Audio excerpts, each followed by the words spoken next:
Чем больше на свое мнение говоришь? Musa Jalil, ышанма. Сиңа миннән хәбәр китерсәләр, ул йығылган арып дисәләр. Син ышанма, бәгърем, мондый сүзне дуслар әйтмәс, якын күрсәләр. Байрагыма каным белән язган антым чакыра алга барырга. Хакым бармы минем абынырга? Хакым бармы арып калырга? Сиңа миннән хәбәр китерсәләр.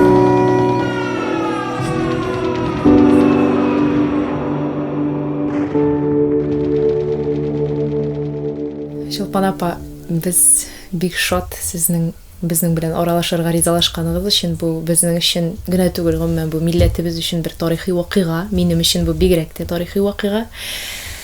Чөнки бу архивта мәңгелеккә калачак истәлек булып, Алла бирсә. Без әлбәттә әтиегез турында да сөйләшербез, сезнең балачак турында да сөйләшербез. Тик шулай да сөйләшүне без Әминә ападан башлыйк әле. Чөнки Муса Җәлил кебек шагыйрьнең, безнең өчен бит инде ул герой, шагыйрьнең мәхәббәтен яулаучы хатын-кыз нинди булган ул? Вот они познакомились в 1935 году, и мама была очень красивой.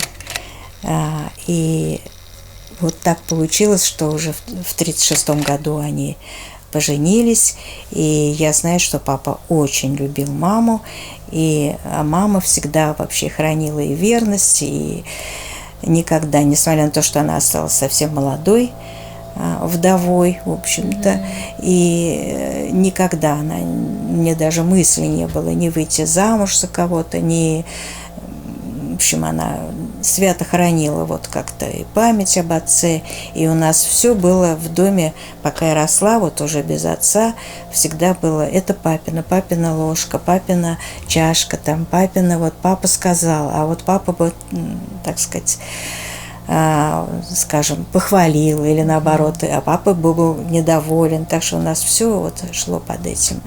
Но мама была вообще очень человеком, очень энергичным, действенным и очень добрым. И когда она осталась, в общем, вот со мной вдвоем, это случилось в Казани, когда отец ушел на фронт из Казани, и мы оставались в Казани. Но ее отец с матерью были под Москвой, и сестра родная, все были под Москвой. И папа написал ей тогда, что все-таки перебирайся к родителям, тебе будет там проще. Ну вот вы же не так просто было перебраться в Москву. Перебраться в Москву было очень трудно. Это надо было пропуск, а пропусков не давали. И мы несколько раз, мама приезжала на вокзал, пыталась договориться, пыталась какой-то билет купить, но ничего не получалось. И потом вот настолько это было трудно, и настолько это было полно впечатлений, даже у меня в детском переезд в нашу Москву остался очень ярким впечатлением, потому что я помню, как мы с другими женщинами, тоже с детьми и без детей, сели в теплушку свободную, а потом туда пришли уже воины, солдаты, и они должны были ехать мимо Москвы. И они вас начали выгонять. Они нас начали, да, попросили сначала уйти, был такой, женщины заплакали, стали умолять, довезти, кому-то нужно было до Москвы, кому-то перед Москвой, там разные там челюсти, там, ну, много там населенных пунктов.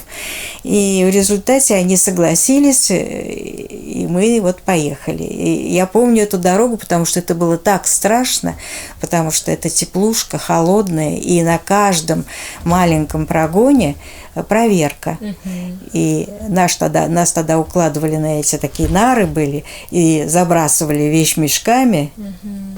чтобы нас было не видно. Вот. И кого-то мы слышали, как кого-то не в нашей теплушке, а в других высаживали, и были крики, стоны, там, ну, плач, потому что всем надо было доехать.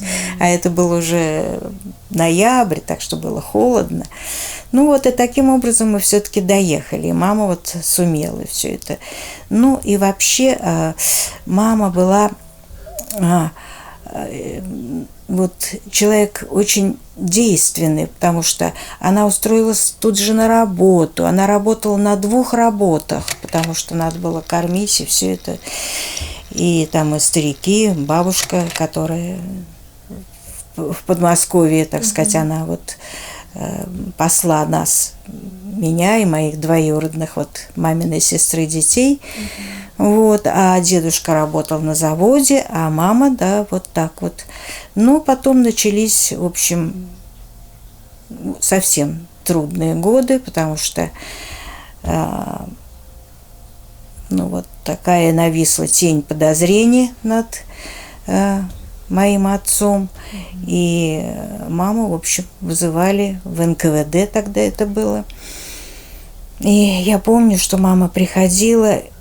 Я была еще, ну, школьница совсем, это, собственно говоря, это 7-8 лет мне было. Конечно, меня мама не посвящала и берегла, как говорится. Но вы понимали, что... Но я понимала, что что-то происходит, потому что она приходила домой и горько плакала. И плакала, плакала, и ночью не спала, и потом опять ее вызывали, так что это было очень трудно. И потом даже я и по рассказам, и по всему знала, что, и даже помнила, что у нас было очень много друзей и в Казани, и в Москве. И приходили, и приезжали, когда из Казани, у нас в этой маленькой комнатке, у нас же была в общей квартире маленькая 11-метровая комната. И там приезжали, ночевали на полу, где угодно, и все.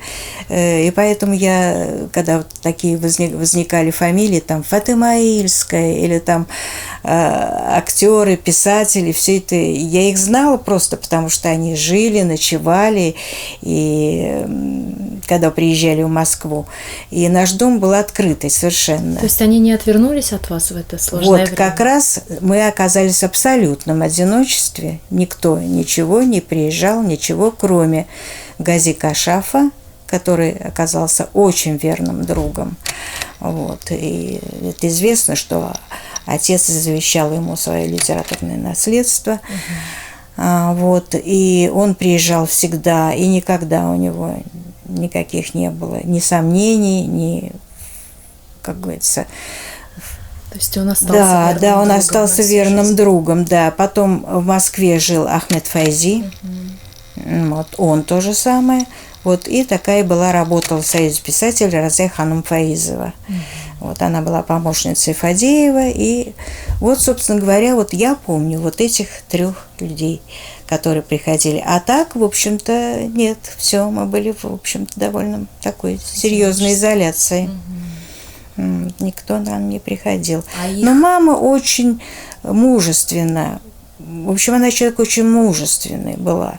Она очень мужественно все это и выносила, и работала, и старалась помочь. Вот у нас была огромная квартира, 31 человек, 11 комнат. То есть, в общем, по много человек жили в каждой комнате. Простые люди.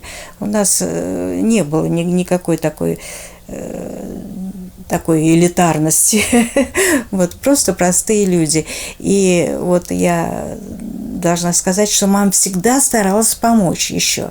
Там было еще хуже кому-то, и еще тяжелее жить. И она всегда вот приготовит суп, и так, чтобы и дать тете Нюре напротив соседки, которая была больная и одинокая совсем.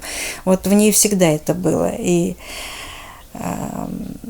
ну, действительно, и потом, кто еще, ну, вы знаете, что Хадича Апа, она же ведь и посажена была, и сидела какое-то время, а потом, когда она уже вернулась, вот она жила в Оренбурге, и приезжала к нам часто, и вот она всегда, у меня это есть ее письма с когда она уезжала, потом она писала маме такие слезные письма о том, как она благодарна, потому что мама старалась и тут помочь, потому что умерла старшая сестра Зайнаб, и осталось у нее 2 детей, но мальчик уже был побольше и жил сам, ну, то есть он юноша был, а девочка была маленькая, Лена, вот, которой я до сих пор дружу, и мы очень друг к другу ездим, и вот, Зайнаб дочка. И вот она осталась на попечении Хадичи, и мы вот старались помочь, чем могли, выращивать и девочку, и вот, поэтому и мама очень заботилась тоже. И когда она вот получила эту вот Ленинскую премию, она, как говорится, у нее не было сомнений, что надо разделить. И она действительно и Хадиче, и своей сестре, которая осталась с 2 детьми, у нее муж тоже погиб на войне, и брат, который инвалидом вернулся с войны. Так что, в общем, она вот такая была. Она... Да, да. И она очень... И тут запомнилась. Вот ее всегда все и на работе очень любили. И сделали ее даже... У нас ведь раньше в судах были народные заседатели, которые выбирались из простых людей. Ну, в общем, без юридического образования люди просто были заседатели, помогали как бы в процессах. Ну вот, и она была долгие годы народным заседателем, потому что была очень справедливой и очень старалась как-то вот соответствовать. Но ведь таким людям тяжело жить на самом деле. Ну, конечно, тяжело. Ну, вы знаете, тяжело-то тяжело, но зато у нее было много друзей, и она как-то умела дружить. И на работе, вот она работала в Госплане, и в Госнабе, и ее очень любили там. И она как-то вот быстро обрастала друзьями и в доме, и всегда у нее были соседи, которым она старалась помочь. Ну, даже были вот такие времена, когда тут вот мы жили, она старалась помочь и соседям подачи. Соседям подачи не надо помогать было. Все-таки тут, ну, я имею в виду, тут достаточно. А вот, которые приезжали, навещали, она всегда старалась тоже, как могла, чем-то помочь. В общем, у нее такой был характер. Поэтому, когда отдаешь больше, чем берешь, то это наоборот. Да больше отдаешь, больше и приходит. Больше, наверное. Во-первых, приходит, а во-вторых, тем лучше настроение, лучше мироощущение, просто другое мироощущение. Вот, поэтому она была действительно. Но потом она уже вот очень любила, вырастив меня, свою внучку, обожала совершенно вот Таню, и уже жила ее интересами, и уже ее ходила на концерты, Таня тоже много играла, вот и все это. Так что такая вот жизнь потом все-таки была наполненная у нее. Вот. Я уже не говорю о том, что она любила, очень, очень любила с Рафаэлем Мустафиным. Она частенько ездила по Татарстану. Вот. Их приглашали там в разные места, и она выступала с воспоминаниями о папе. Так что и она очень любила. Она вообще любила очень. Ну, она же сама из Казани, казанская. Вот, она очень любила сюда приезжать и очень любила ездить. Вот даже уже очень пожилой будучи, она все равно уже и очень нездоровой, она все равно ездила. Ездила и, в общем, получала тоже такую радость, что помнят, знают. Конечно. И все это. Вот. А Мустафа ауылына еш кайтайдыңызбы? Да, конечно. Хәзер дә кайтасызмы? Ну, трудно уже сейчас, потому что далеко, на самом деле. Отсюда я, Мустафина, вы имеете в виду? Да. Я вот отсюда ездила, из Казани отсюда даже. И один раз ездила из Москвы, тоже было поездом. Да. Так что, да. Ну, там замечательный музей. Я была его сначала, когда он был, и когда был и в старой школе еще. А потом была вот уже, когда наш национальный музей помог им приобрести, в общем, как говорится, такую для современную какую-то установки, аппаратуру. Все это очень здорово. Просто прекрасный музей. Мне очень понравился. Муса Җәлил, Шакир белән Гали. Шакир белән Гали кырдан кайтып киләләр иде. Шакир эштән бер уй уйлап, ашыгып алга йөгерде. Ул чыкты да басмадан, такталарны тарттырып, Гали баскач йыгылсын дип куйды, шак-шак ләктереп. Бик аз гына киткән иде. Очрады бер эт аңа. Куркып кинәт кычкырды да чапты кире басмага.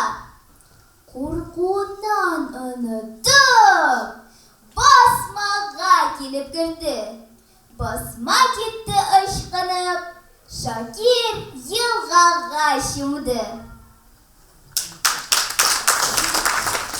В детстве для меня главным самым человеком был отец, не мама, а отец. Потому что он очень много со мной занимался, очень много. Он и рассказывал, и сказки сочинял, и гулял со мной, и на лодке катался по Казанке, и На работу вы очень часто ходили. И на работу меня брал даже с собой, посадит в коридоре в кресло. Вот я даже помню его, это кожаное кресло, вот он меня туда посадит. А я была такой тихий ребенок, и я, значит, сижу и жду, там какие-то совещания, потом он выходит, зато уже потом он мой. Вот, и он в этом смысле не жалел ни времени, несмотря на свою такую занятость, не жалел времени совершенно на меня. И даже Гази Кашаф вот всегда вспоминал и говорил: Господи, мы с ним, когда были в Ялте, вот в 1940 году, семья Кашафа и наша, мы вот в Доме творчества в Ялте, значит, провели. И вот как раз и дядя Гази рассказывал, что все время ему надо было знать, где Чулпан, что с ней. Вообще, мы, говорит, там собираемся, там мужики, там, ну что-то там посидеть. Все. Нет, ему надо знать, вот где она, что она, как она. И я так туманно, но помню эту Ялту, белый фонтан. И вот мы с папой ходим вокруг этого фонтана, он мне что-то рассказывает. Вот. А потом он уходит играть в волейбол, и я ревную. Потому что я настолько была в этом смысле собственник, потому что мне так надо было каждую минуту быть с ним. Поэтому, когда вот он ушел на фронт, я очень тосковала. Это я вот помню, как я тосковала, если меня кто-то обижал, то я вечером в подушку жаловалась папе. Это вот я хорошо помню. Действительно, война прошлась вот как-то, даже по нашим детским судьбам. Вот я даже помню день начала войны. Вот просто этот день. Я помню, как мы собирались с Гази Кашафа на дачу, и какое платье на меня надевали, и все. И желтое, да? Да, и как мы пришли на вокзал, и тут родители как подменили. То есть они сразу стали мрачные, серьезные, а я не понимала, в чем дело. Вот. И так вот они уже, когда приехали, то все они сидели уже очень грустные. И вот я запомнила это меня моя внучка спрашивает: а ты вот какую Казань помнишь? Вот во время войны. Я говорю: ужасно было, страшно. Было, вот идешь по улицам, темные улицы, потому что это же светомаскировка же, вообще окна не горели. Да. Вот. И я говорю, я все время, у меня тоже воображение уже это самое, и я все время представляла, как вот на крыше, знаете, есть такие вот, слуховые эти самые отверстия. И вот и мне все время казалось, что сейчас вот оттуда вот этот выйдет какой-нибудь страшный вообще чудовище, потому что город был такой, вот война у меня осталась вот тоже тяжелое такое. Да. Ну и, в общем, вот я уже говорится, мой отец погиб в 38 лет, я уже, как говорится, много-много, то есть не то что в 2 раза, а уже больше его старше, но иногда я вот тут недавно как раз вот как-то вот так проснулась, вот какой-то был у меня сон, что ли, и я проснулась с таким счастьем вот этого вот раннего казанского детства. Такое вот какое-то ощущение счастья, что все хорошо, все целы, все живы. Но это редко бывает. Вот еще было такое. Да. Так что это было тяжелое дело. Вот так тяжело было. Вот расставаться очень тяжело. Но вы же еще не понимали, что это в последний раз, когда он Конечно, уходил. я не понимала. Но я просто тосковала вот потому, что его нет рядом. А он все-таки понимал, видимо, да?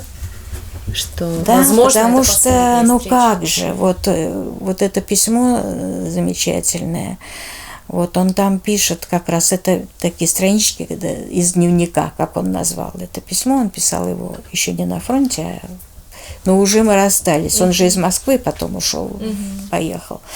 Ну вот, и он там как раз вот пишет маме, собственно говоря, и вот он пишет о том, что вот есть все-таки какое-то предчувствие, и что у меня вот есть такое предчувствие, что я могу не вернуться.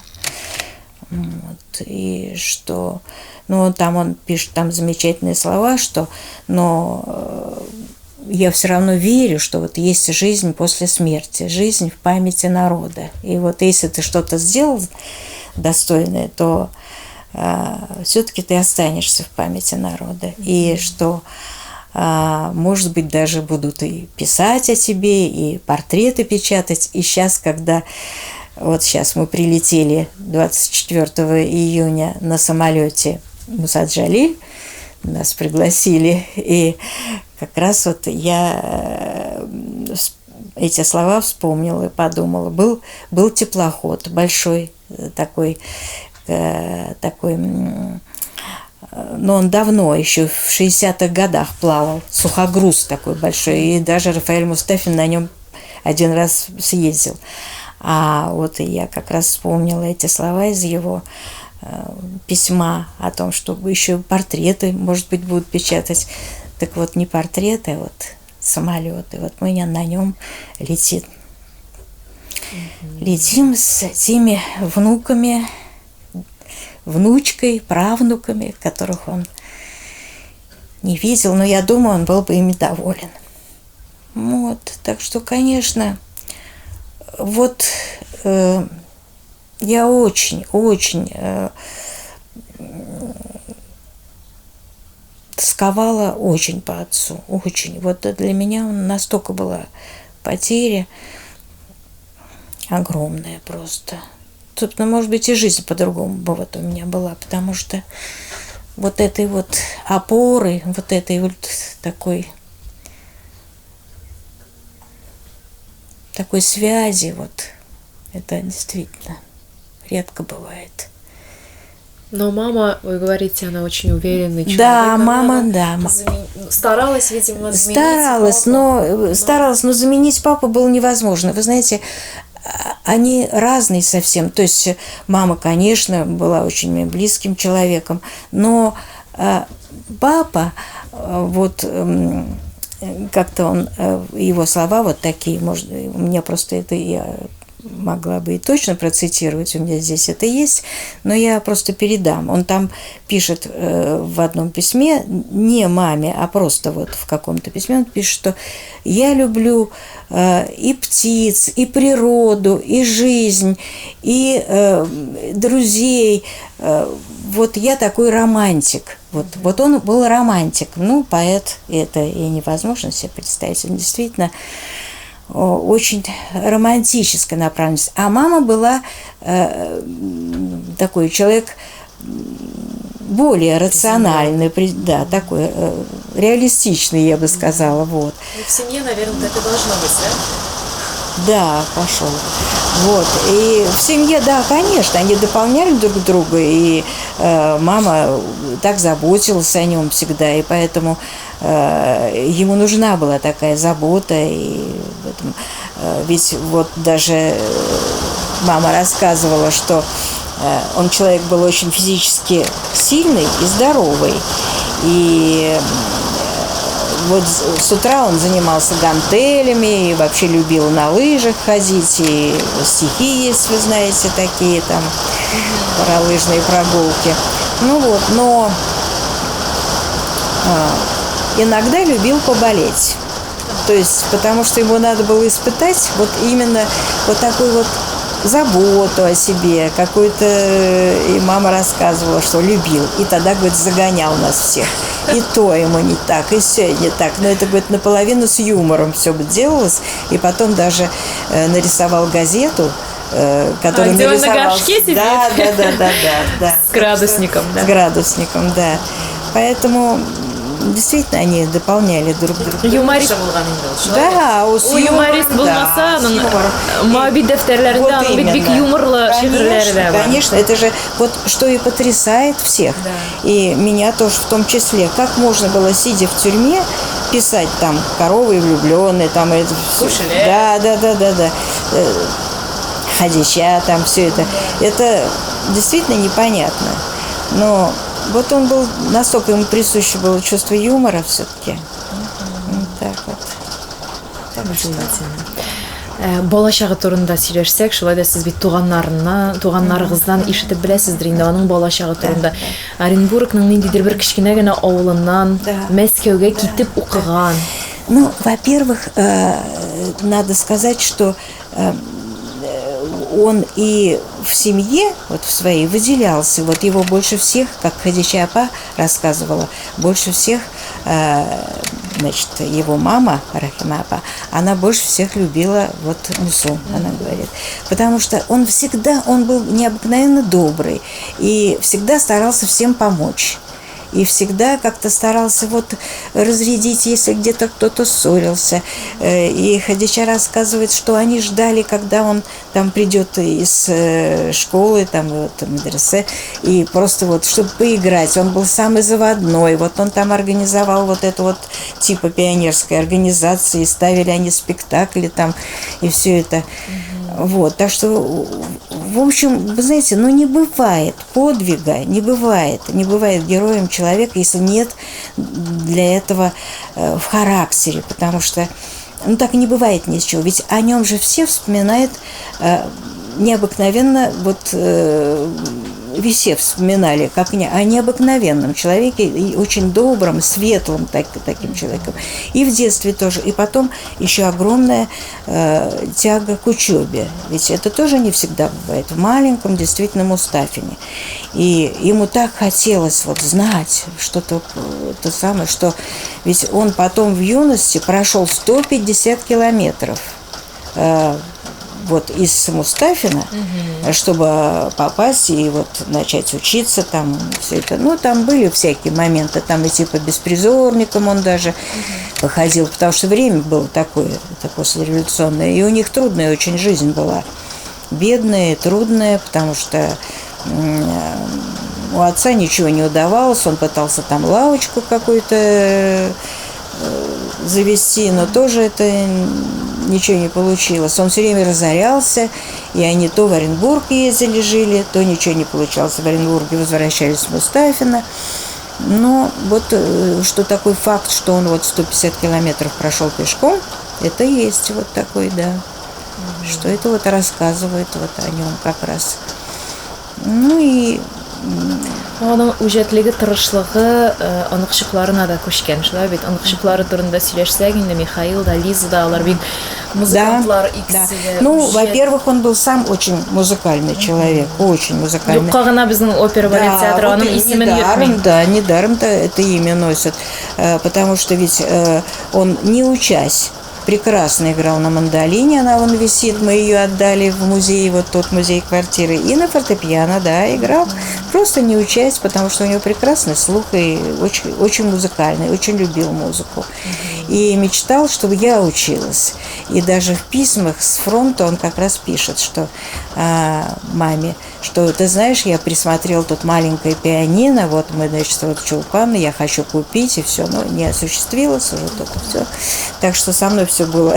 В итоге вы Да, в не итоге проучились. нет. Я начала учиться, не поверите, когда мама получила премию, ну, то есть вот эту, и мама смогла купить инструмент, а я уже училась на первом курсе университета. И я все-таки немножко, но вот 4 года я занималась частным педагогом.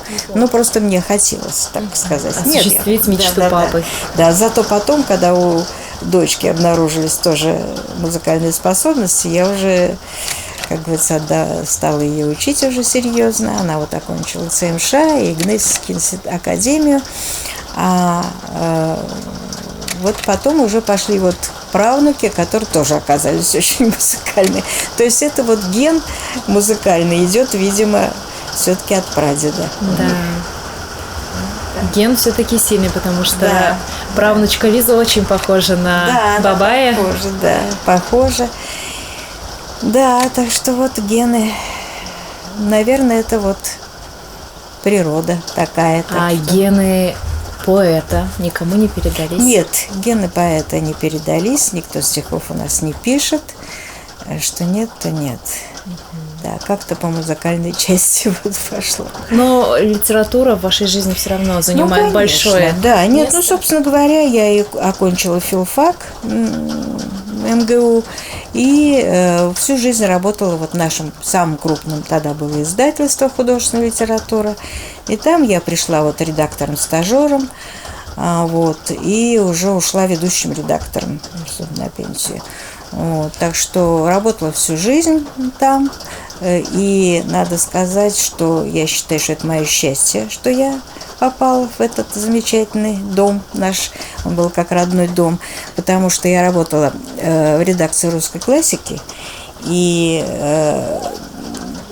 с кем я работала, так и от кого у меня вот эти письма, я работала с Лихачевым, с Андронниковым, я с Фомичевым, директором русского дома, того самого в Питере. Так что, в общем, собственно говоря, вот работа у меня была необыкновенно интересная. И издавали вы папины произведения тоже, да? Да, и в своем издательстве мы, издавала не раз. И в своем издательстве, и в издательстве «Правда» я делала тоже сборники. Ну, мы еще делали с Рафаэлем, потом мы очень подружились с Равилем Бухараевым тогда. Вот, и вот тоже мы заказали ему новые переводы, вроде бы вот он знает. Но вот, как Рафаэль говорил, вот удивительно, при этом настолько он сам поэт, Равиль Бухараев, что его переводы не лучшие, потому что у него преобладало свое поэтическое вот это вот видение какое-то, и у него как-то это не совсем вот то получалось. Но тем не менее мы издали все это, в моем издательстве. Хәзер инде тагын әйләнеп кайтыйк 50-нче елларга. Тигезнең оклану вакыты Константин Симонов белән элемтәдә торуыгыз, шул хакта сөйләшик. Да, хорошо. Да, я еще только хотела вот еще о чем сказать, что вот на самом деле отец ведь довольно долго жил в Москве, 12 лет. То есть тогда, когда он в университете московском вот окончил вот это филолога, так сказать, литературный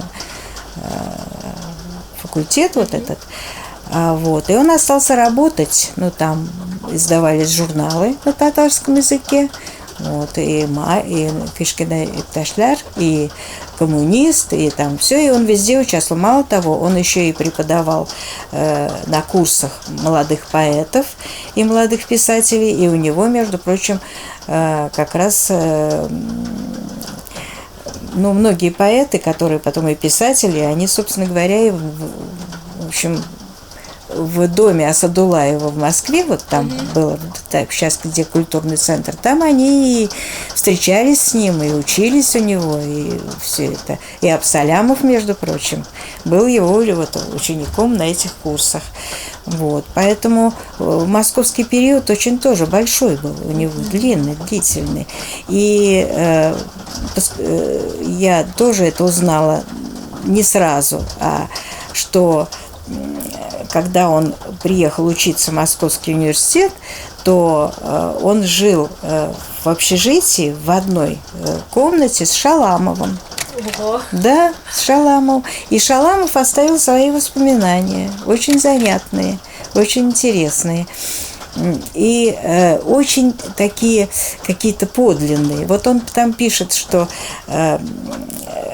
что сначала у них в комнате поселили консерваторского виолончелиста, здорового парня, и он им так надоел со своей виолончели, что они попросили поменять на кого-нибудь. И поменяли как раз на папу. И пришел, говорит, маленький, небольшого росточка, и он говорит ночами, а папа тогда еще плохо по-русски говорил, и ночами, говорит, он сидел и бубнил стихи Пушкина, Лермонтова, и вот он сидел, говорит, и ночами, и все это, и вот и читал, и говорит, что мы прям были потрясены, что вот такое вот желание такое, и понимание вот такого текста, и желание как следует прочесть. И когда, говорит, был вечер, посвященный, ну, там, русской поэзии, то он выступил и читал на русском языке, ну, естественно, значит, стихотворение Пушкина «Узник». Ну, «Узник». Вот как-то вот так сошлось. Ну вот, поэтому, в общем, вот есть такие совершенно уникальные вот такие вот. Ну,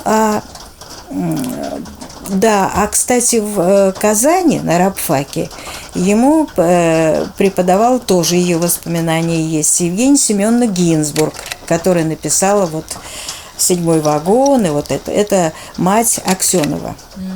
Вот, она преподавала тут вот на рабфаке в Казани. Так что вот такие вот встречи какие-то такие были.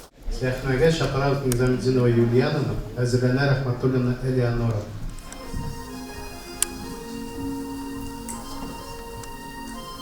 Жырларым сышытып йөрәгемдә, ил кырында чәчәк атыгыз.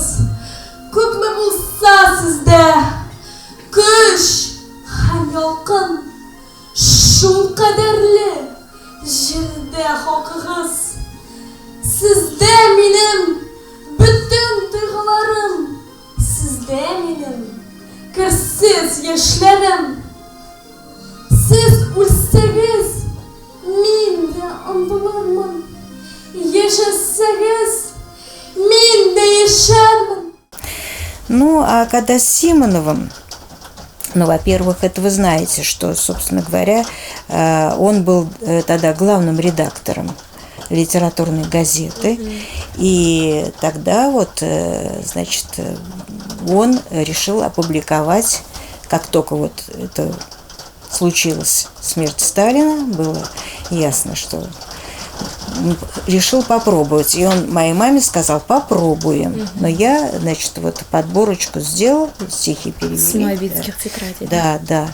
И вот в апреле месяце 1953 года, 25 апреля, он опубликовал. То есть, и как раз с мамой они говорили по телефону, он говорит: будем ждать. И потом в «Правде» буквально там вышла статья Баширова, Гумера Баширова ему заказали, «Сильнее смерти» она называлась. И вот, собственно говоря, и пошло. А потом, когда он поехал в Бельгию, был там в Брюсселе конгресс поэтов Симонов. И мама попросила его, что все-таки узнайте, может быть, вы с трибуны там попросите найти, вдруг он жив. Человек, который передал. Андре Тиммерманс. Да, Андре Тиммерманс.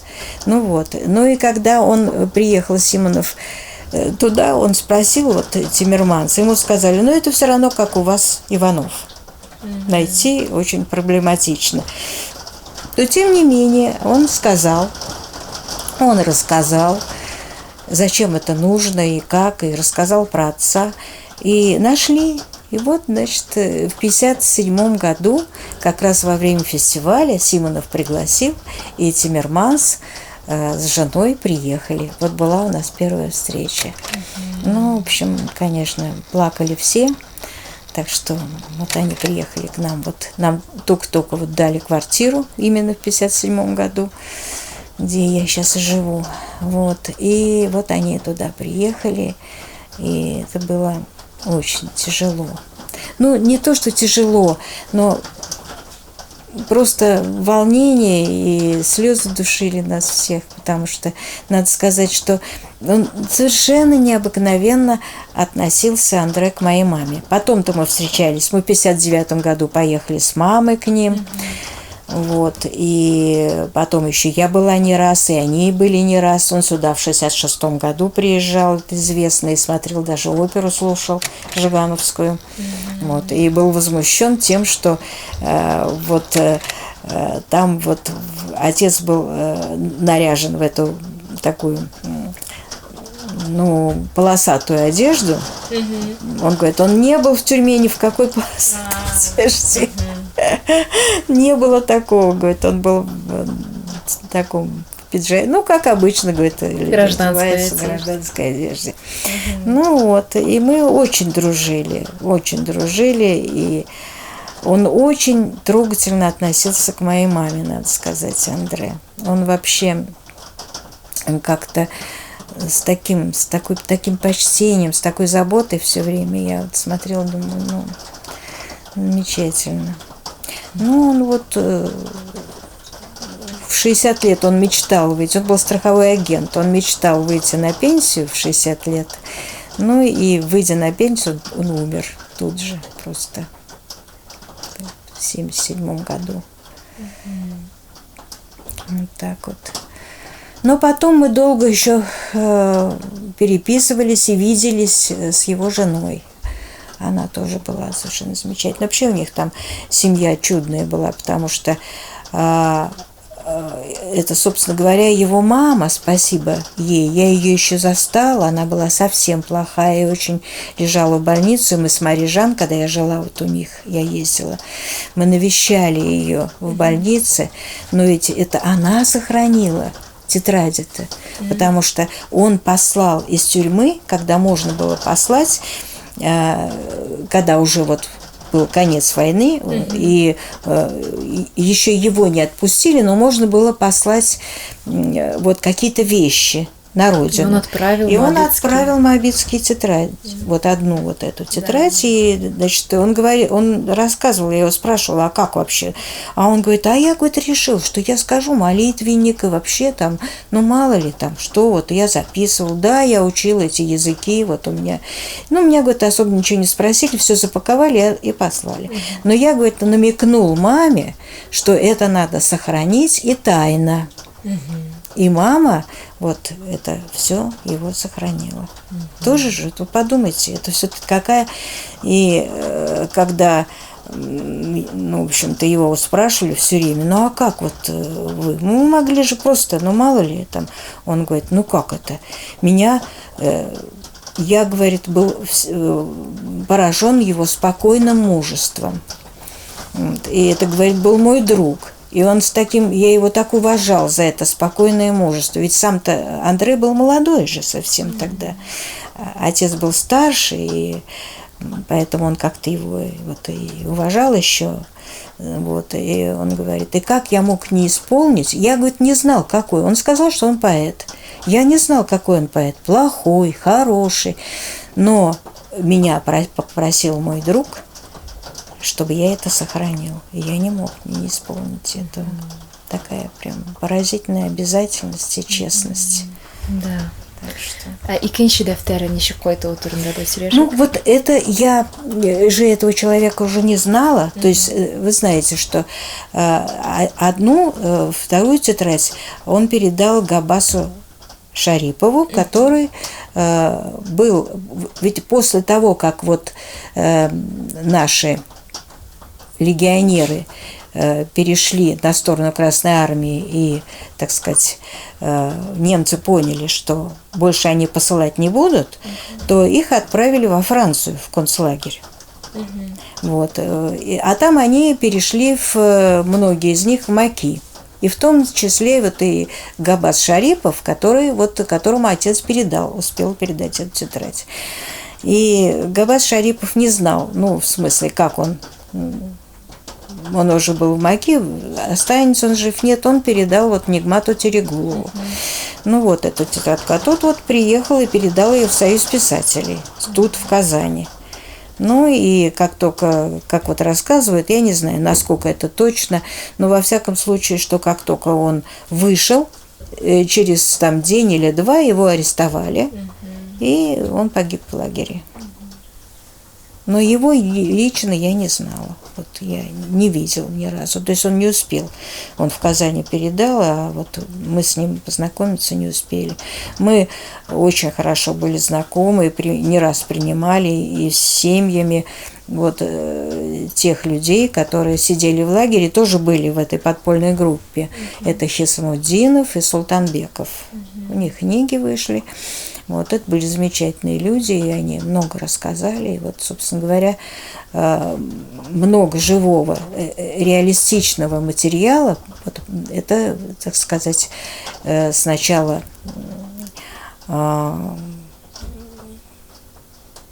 дядя Гази, а потом уже и Рафаэль Мустафин. Собственно говоря, очень много действительно того, как это было, как они действительно, какая была разветвленная эта по лагерям эта группа подпольная, и как, в общем, они действительно камуфлировались под занятия культурной работой, с татарскими песнями, с татарскими какими-то скетчами, но во всяком случае ездили по лагерям и действительно делали так, чтобы легионеры не воевали на стороне немцев. Вы в крови утонули, под снегом заснули. Оживайте же, страны, народы, края! Вас враги истязали, пытали, топтали. Так вставайте ж навстречу весне бытия! Нет, подобной зимы никогда не бывало. Ни в истории мира, ни в сказке любой. Никогда так глубоко ты не промерзала. Грудь земли, окровавленный, полуживой. Там, где ветер фашистский пронесся мертвящий, там завяли цветы и иссякли ключи.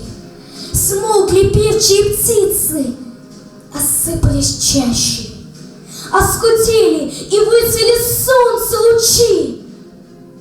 В тех краях, где врага сапожища шагали, смолкла жизнь, из горящих жилищ уходя.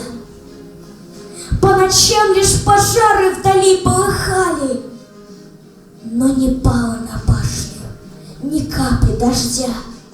Вы знаете, во-первых, все-таки то, что у нас дружба была большая с Гази-Абы, Кашафом, то, в общем, он приезжал, и когда в Москву или мы в Казань, в основном мы в Казани-то появились в 54-м, наверное, году, сразу после, а до этого мы не ездили, мы были не нужны, в общем-то. И Гази-Абы, он ведь, несмотря на то, что был хромой и со здоровьем у него было, он же ведь ездил по всей стране и встречался с соратниками. Он искал людей, которые сидели. И приезжая к нам, он все это рассказывал. Кроме того, что он написал книгу, но он детально, приезжая, нам все рассказывал. Поэтому эти были годы, когда через одного, я же была еще в школе, и, собственно говоря, у нас в классе из 30 человек, наверное, 3, которые имели отцов. Отцы все были на фронте. И или погибли, или сражались, или пропали без вести. Это было настолько ну, просто вот это не было чем-то выдающимся, но чем-то таким удивительным. Это было, ну, сплошь просто. Вот мы дети войны, мы совершенно другие в этом смысле. Ну и вот вы получили весточку, что да, папа сидит весточку в тюрьме. такую получили, вот я и говорю, от Гази Кашафа. Мы впервые узнали это, собственно говоря, я узнала. Во всяком случае, потому что я сидела и, открыв рот, слушала, значит, это все. А так для меня было пропал без вести, как у той же там моей подружки сидящей пропал без вести, у другой пропал без вести. Этого было очень много. Вот. И когда вот как раз Газиабы нам первые, которые, ну, собственно говоря, я, во всяком случае, это помню, что это было так. И потом Разия Ханум Фаизова, которая очень дружила с Фадеевым, и от Фадеева, но это есть и письмо Фадеева, где он как раз пишет, это письмо, оно, как говорится, в архивах, но у меня эта копия как раз есть этого письма. И он там пишет, что моей маме, что вот солдаты, которые освобождали Берлин, и которые в Моабите нашли вот такую записку, что вот такую, что я Мусад Джалиль, значит, вот я сижу в тюрьме, и вот они, этот обрывок этого письма, вот этого, которое, кстати, пропало, это письмо пропало, вот Фадеев увидел, и так оно потом пропало. И что вот он сидел в Моабите, вот тогда это вот вышло, так сказать, уже и на большое обсуждение, потому что это уже знал и Фадеев, и Симонов, все, что вот он сидел в тюрьме. Вот. А потом для меня еще было, значит, к нам пришли Липкин и Френкель. Это два переводчика основных первых, которые переводили моабитские стихи из Моабита. И они как раз пришли тогда для того, чтобы попросить у мамы там подстрочники сделать. И, кроме того, вот начался разговор, а мама стала им читать письма, которые пришли с фронта, которые были написаны еще из Мензелинска, еще из Москвы, еще перед уходом на фронт.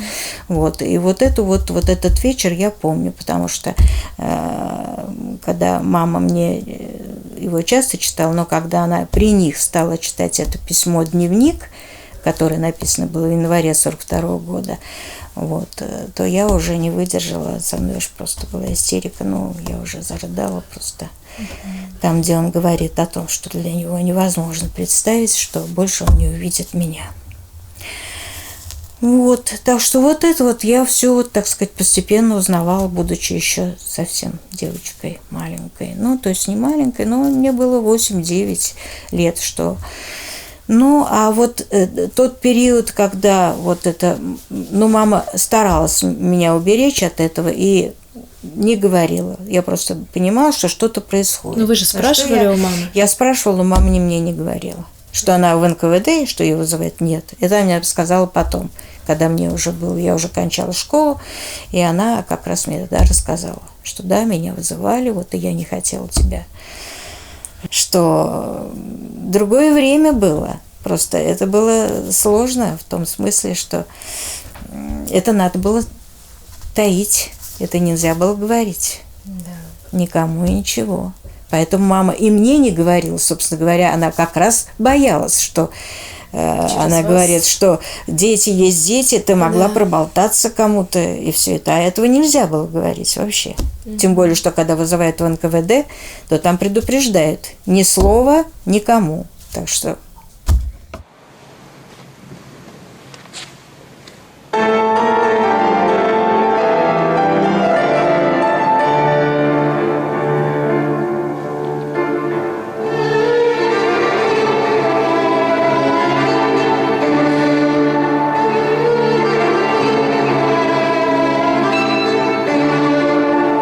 Действительно, вот все-таки те люди, которые очень плотно занимались вот этими архивами и все это, сейчас уже, вот, к сожалению, как говорится, их не стало, когда и их нет не продолжителей, стало, да, их не стало. Они очень много сделали. Я когда выступаю, мы же с музеем часто ездим. Вот мы приезжаем в этом году, вот из-за этой пандемии мы никуда. А так мы всюду ездим. И в Елабуге мы были, и в Карадуване, и в Арске. И, ну, в общем, по Татарстану ездим, куда нас приглашают, и мы с музеем ездим. Они возят в Апастово, вот мы в прошлом году ездили. Они берут, вот это муляж, конечно, вот моабитских тетрадей, книги. Они тоже рассказывают о музейной деятельности, а меня просят рассказать там воспоминания, там, в общем, о судьбе, о биографии. А дети играют, как у нас так. Мы и в Джалиле так, и в Набережных Челнах было все это. Вот, они играют оба там. В смысле, Таня аккомпанирует, а ребята играют. Вот, и мы действительно много вот такой работы все-таки по Татарстану. И надо сказать, что вот народ, ну, такие простые люди, вот они знают, они приходят, особенно, конечно, старшего возраста и среднего возраста. Вот, уже молодые уже не так, знают. К сожалению. Они просто его не воспринимают, наверное, как человека, да, а какой-то да, вот у них герой. уже памятник, да, такой вот около Кремля, вот так вот. Вот поэтому, когда я рассказываю, я стараюсь как раз вот, ну, так, акцентировать на каких-то человеческих качествах, потому что вот я, например, очень дружу, вот я сейчас ее навещала, она меня просто потрясает, с Айдарской Альфией. О, Альфия Айдарская, Да, дочь вот Сары я только Садыковой. что была, да, дочка Сары Садыкова. А наши же родители дружили, Сара Садыкова с папой очень дружила. Ну вот, и, в общем, конечно, вот когда я выступаю, я вот все и рассказываю, что они так дружили. Это было удивительное время, когда они создавали и культуру республики, и действительно столько сделали. Они так старались. Вот я в музей передала, например, меня просто потрясла. У нас клавир свадьбы Фигаро дома был, где папиным микроскопическим бисерным почерком по-татарски все переведено сверху на клавире, то есть на каждой строчке. То есть вот чтобы сначала же это было на языке, чтобы татары понимали, чтобы и он переводил все это вот клавир вот этот, и я подарила его в музей, значит, квартиру, все это. Вот такие вещи, то есть сколько они сил вообще. И вот как раз Альфия апа, она тоже рассказывает, говорит, ведь Айдарский очень рано умер. И говорит, что и были они бедны абсолютно, и не было денег на похороны. И говорит, и кто хоронил? Муса. То есть он организовал сбор денег, вообще все это устроил похороны, устроил вообще, написал в газете там всякие хорошие слова прямо о его деятельности и все это. Ну вот это вот такие люди были удивительные. Так что вот мы с Альфией апой сидим и вспоминаем наших родителей, и как они дружили, действительно. Да, я еще вот что хотела сказать как раз, что когда я выступаю вот там, я всегда еще обязательно говорю о том, сколько людей, ну, в общем, сделали добрым имя Джалиля, потому что это ведь и не только Газиабы, и не только Мустафин, но сколько сделал, ведь мы же не знали ни дня его казни, ничего, пока вот этот замечательный совершенно человек, мы очень с ним дружили, к сожалению, их никого уже нет, не Бенцаль, такой немецкий исследователь, он говорит по-русски, как мы с вами, абсолютно, потому что у него мама русская была, но он немец, вот. И он взялся исследовать тоже. Он перерыл немецкие архивы, и он нашел в ЗАГСе, архиве ЗАГСа Шарлоттенбурга, эти карточки, потому что немцы такие аккуратные люди, что на каждого из 11 казненных была заведена карточка в день казни. И там даже подпись, так сказать, вот всех этих. И там, и в этих карточках, вот 11, в том числе и карточка на Мусад Джалиле. И известно, ведь мы когда стоим 25 августа, Минуты, секунды. да, мы знаем, во сколько это начинает, с какого времени все это шла казнь, и по сколько минут там на каждого все это. Вот, и вот этот Небенцаль нашел эти карточки, и он очень много сделал, в общем, вот он, действительно, архивные розыски вот по немецким архивам он провел. Так что, действительно, очень много вот каких-то людей, которые вот так вот бескорыстно совершенно помогли и прояснили судьбу, и прояснили эту борьбу. Потом, вот, надо отдать должное, конечно, опять-таки Мустафину, потому что вот интересно, что Шарипов, Габбас Шарипов, когда до него дошел уже, узнал, что именно он передал Терегулову тетрадь, то он отказался. Он написал в письме, что нет, ничего я не передавал, ничего не знаю, все это. Но Мустафин был в недоумении, потому что он точно знал, потому что уже все вели все розыски его к нему. А потом он ему написал покаянное письмо такое, что да, не хотел говорить, потому что они же все отсидели потом у нас в лагерях. И Хисамуддинов, и Султанбеков, все они отсидели. И он тоже отсидел, и он говорит, я настолько уже боялся всего, что я уже вот отрекся от этого своего поступка. Так что... Аннары инде илләр көннәр тынычлангач хат язган иде. Да.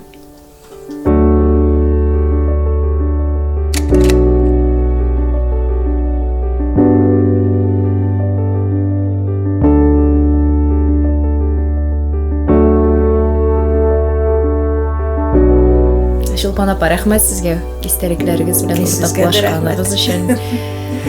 Бу мәңгелек истәлеккә калачак.